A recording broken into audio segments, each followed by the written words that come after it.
petite nouveauté du automne 2020. Du coup, voile membrane. Du coup, c'est une construction qui est complètement différente de nos voiles classiques.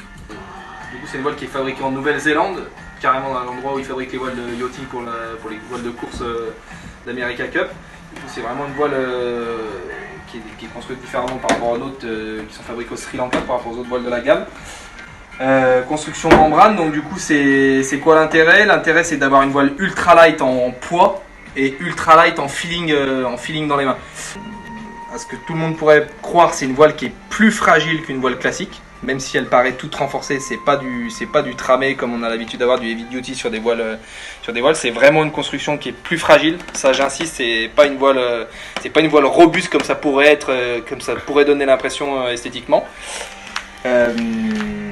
La construction de la membrane, en fait, ça apporte quoi? En gros, ça apporte d'avoir une voile qui va prendre un profil beaucoup plus naturel. C'est une voile dont le profil va être vraiment maîtrisé de A à Z sur la construction, où ils vont vraiment pouvoir disposer les creux et la puissance de la voile vraiment à l'endroit où on veut. Du coup, c'est vachement plus léger, c'est beaucoup plus puissant qu'une voile classique. Moi, j'ai pu essayer de naviguer avec la 4.2.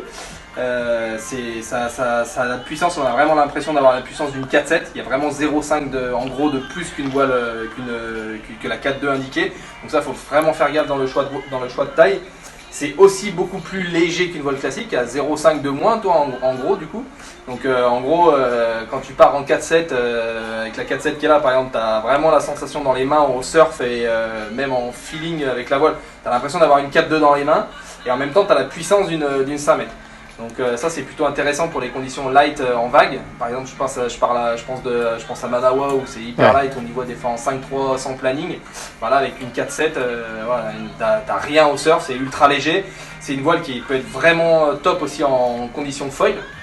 Là on était au meeting à Bologna pour la présentation 2020. On avait des mecs qui naviguaient en 7.3, 7.8 un peu light avec les foils, ça planait pas beaucoup, il y avait à peine 15 nœuds, on avait 10-15 nœuds. C'est vraiment léger. À côté de ça on avait des mecs qui avaient la voile membrane en 4.7 qui planait presque autant que les mecs en 7.8 classiques.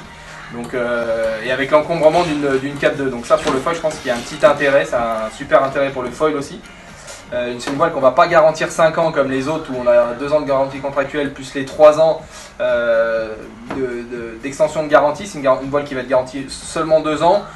Comme les Warp, c'est une voile, c'est une voile qu'on estime plus fragile. Voilà. La nouvelle Super Session et là-bas on retrouve Super Session en Heavy Duty, donc en HD, toute renforcée, toute tramée, ça c'est la classique.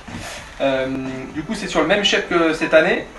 C'est une voile 5 lattes, très stable, free wave, voilà, c'est une voile moment jump vraiment vague assez puissante. 5 lattes, c'est très stable.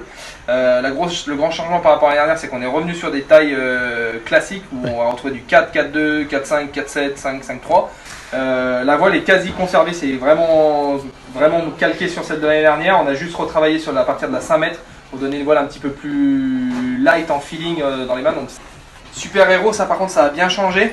En fait, on a redistribué un petit peu le creux de la voile qui était relativement bas et assez reculé sur la main arrière, qui était en dessous du wish. On a remonté un petit peu le creux et repositionné un peu plus près du mât pour avoir une voile qui est avec plus de contrôle dans la plage haute et dans le vent fort, pour les vents un petit peu plus irréguliers comme on a en Europe et dans le sud de la France par exemple notamment. Du coup ça va être une voile qui va être un petit peu plus stable dans la plage haute, voilà, par rapport à l'ancienne Super Hero. Et après pareil, on a 2 couleurs pour la Super Hero classique, donc c'est cette couleur là et la Bordeaux avec laquelle Victor naviguait à Pozzo pour la première compète de vague. Et on retrouve aussi la Super Hero en HD, donc en heavy duty, qui est exactement la même couleur que la Super Session qui est là-bas.